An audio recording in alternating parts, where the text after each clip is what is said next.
All right, what is going on, Packer fans? Austin Krueger for CHTV coming in with a little bit of post-combine prospect breakdown. We're going to go back to cornerback where combine is come and gone now. Another great event. We saw a lot of great athletes. So let's spend today doing some just quick hit recaps of 5 cornerbacks that can make a lot of sense, would be awesome picks for the Packers in the first round, first 2 rounds. Where Green Bay can feel that need and plug in ideally someone who can compete day one for a starting job. At worst, they can come in and provide meaningful snaps right away and be someone Green Bay can turn to on a pinch should someone get hurt, should place out or flounder, should they want to decide to move on from another guy after this season. They have someone they can plug right in. Should they bring back Stokes and only a 1-year thing? You never know, but someone that'd be great to have. We'll start with Trey Amos, someone I've covered on here before, someone I've covered in some of my articles. He's an outside corner. He just fits. I mean, it just works. 516 snaps, was the 6th most in the FBS. This guy has played a ton of really good football already and done it in the SEC with some great competition. He really does just meet the Packers measurables at 6'1", 195 pounds, ran a 4.4 340, had a 9.05 RAS, like checkbox. You just keep going down his resume. It's exactly what Green Bay might want to look for. When you get into the stats, unpacking everything a bit, 54.5 passer rating allowed in 2024, 10 pass breakups, 3rd fewest yards allowed per coverage snap in his career. That's 3rd best among all corners in this class, including the 2nd fewest yards allowed per coverage snap in man coverage. So he's a really, really good zone coverage cornerback, but it is absolutely there in man coverage as well. He's absolutely suffocating in press zone. He's a dream fit for Jeff Hafley's system, played a ton of cover 3 in college. Also, arguably where he played his best was in a cover 3 scheme. Again, maybe it was just, for whatever reason, it was just whatever Hafley played the most of in 2024. I would expect to see it back next season, especially without Jair, and they kind of wrote the same situation. It makes a lot of sense that Hafley might continue to deploy that scheme. Amos would make a good fit there. He did also have elite marks in forced incompletion percentage in both man and zone coverage. When you stack him up to other cornerbacks in this class, 23.3% forced incompletion percentage in man, 18.7% in zone. He's sticky as hell in man, and he's naturally born to play zone coverage. Just in general, really good awareness, has the footwork that's going to translate well no matter the system he's playing in. Trey Amos, after what he did in the combine, really solidified himself as a first-round prospect, and he checks a lot of boxes. This is going to be a popular pick for me for the Packers at 23. Heck, even if they trade down a little bit, I think Amos is very much still in play towards the back half of that first, or the back couple picks of that first round, should Green Bay move back a little bit. Next up, we're just going to fly through these a bit more. Azariah Thomas. One thing to keep in mind with this guy out of Florida State, still only 20 years old. Inherently, that means there's still a little bit of raw to his game to be developed, but don't be mistaken. This cat is very good at football, right? Patrick Surtain Sr. has been his DB coach at Florida State and has had tremendous success results with 2 players from last year's draft who went on to have really good rookie seasons as mid-round picks. So the fact that Thomas is getting that kind of coaching from a great NFL cornerback that has translated some of his other products well into the NFL, it gives me a lot of hope for Thomas being able to translate his game into the NFL as well. He looked ridiculously fluid at the combine. It's 6'2", 197 pounds. Oh my God, does the size show up? And he moves effortlessly for that size. When he stands up, like when he's down in his man and he stands up, like, oh my God, that's a big fella right there. 4th fewest yards allowed per coverage snaps in his career, stacked up compared to the corners in this class. It's absolutely there. Fewest yards allowed per coverage snap in zone coverage specifically over the last 2 drafts, not just this class, the last 2 drafts, the fewest yards allowed per coverage snap in zone coverage. You want to talk about a guy who's going to work in Jeff Hafley's scheme. Azariah Thomas just keeps, checking boxes similarly to Amos. Highest forced incompletion percentage in zone coverage over his career than any other cornerback in this class. He forced a 24.3% forced incompletion percentage in zone coverage, best in this class. Again, going back to what Hafley likes to do with a lot of zone coverage, whether it's cover 3 or not, he likes to run a lot of zone coverage. Azariah Thomas, it makes sense. He's one of only 2 cornerbacks in this class over his career to have forced an incompletion percentage above 19% in man and zone coverage. A lot to like here. You can move him around. He's the type of cornerback that last year quarterbacks just straight up they started to avoid, mostly because of his tremendous ball skills, right? Only a 50.2 passer rating allowed last season. As a boundary corner, he has the size. The size is unquestionable. He has the size. He has the speed. It's that dangerous combo that will be incredibly difficult for teams to pass up. He did his draft stock a lot of favors in the combine this year.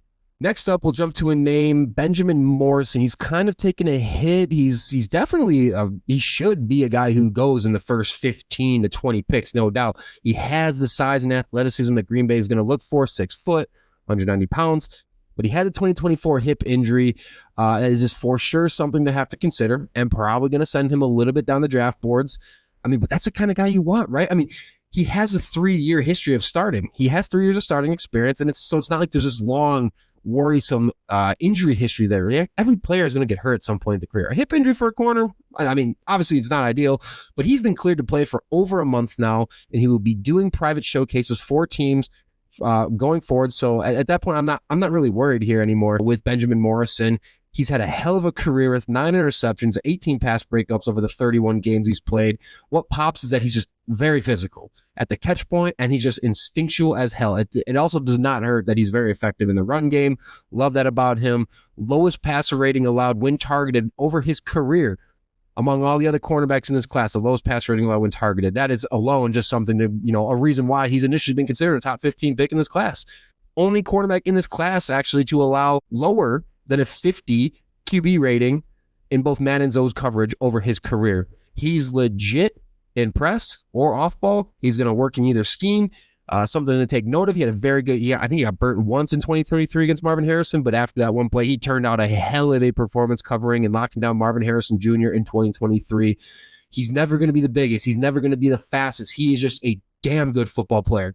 And that is someone the Packers could really afford to bring in should he slip to 23. Benjamin Morrison, if Packers feel good about it, they've done it before. There's been a player who's been a little bit hurt. If Green Bay feels good about him, why not take the pick? He's a guy who could go top 15 easily if he's there at 23. That's hard to complain about. Packers taking Benjamin Morrison out of Notre Dame. Jade Baron out of Texas. This one is a little bit tough for me. Only concern here is that he very closely resembles what Javon Bullard brought to the table last year and will thrive in an NFL scheme where he's playing a role similar to what Bullard is playing now for the Packers. So I'm just not sure where he'd fit in, but he's the type of talent where you find a way to make it work. 70% of his career snaps were in zone, so there's an obvious fit with Jeff Hafley's system here. He's a dream for a nickel-needy type of team, but he can play the boundary for a team like the Packers who are really in need of a boundary cornerback. And should Bullard not progress in coverage, kind of look the same as he did as a rookie this next season, you have an option with Baron. You can kind of move Bullard around, and it just gives you more versatility. Worst case, you're versatile as hell and you add Baron, knowing that he can also play the outside, the perimeter spot pretty well. Arguably, he's the most versatile cornerback in this class because of his ability to move around all over the defense and be effective no matter what. 9 pass breakups, 5 interceptions, 0 touchdowns allowed, 91.1 coverage grade in 2024. The ball skills in this compared to the folks in his class are unparalleled, and he pairs that all well with a 4.39 40 time. Like, come on.